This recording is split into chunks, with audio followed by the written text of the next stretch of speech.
President Donald Trump's administration has drafted a rule that could allow religious employers to deny covering their employees' birth control in their health insurance plans, The New York Times reported.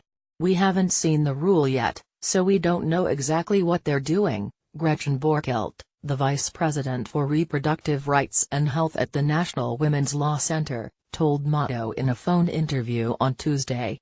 "But our concern is that it will be some sort of rule to give bosses the ability to use their religious beliefs to take birth control coverage away from women."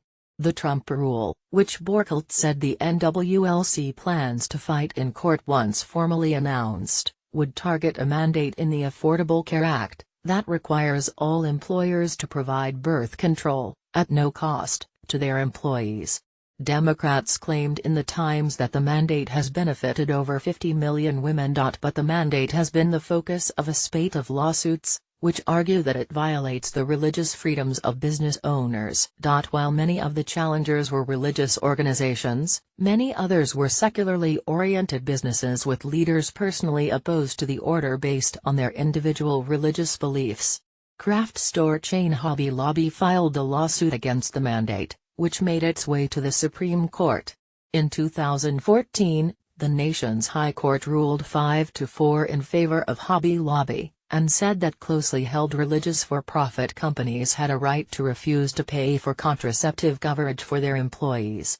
Most private companies are categorized as closely held companies, meaning that they are controlled and operated by a small group of shareholders. Over 90% of U.S. businesses are categorized as closely held, and most are family businesses. According to Incorporated, a woman deserves birth control no matter where she works. A boss' religious beliefs shouldn't be able to override that benefit, Borkelt said.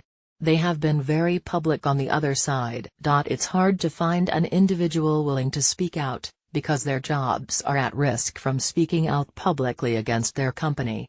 But we know those women are out there, we hear from them every day. And there's a broad scope of the type of companies that have opposed the mandate in the past." The Daily Beast first outlined a list of 82 companies challenging the mandate in 2014.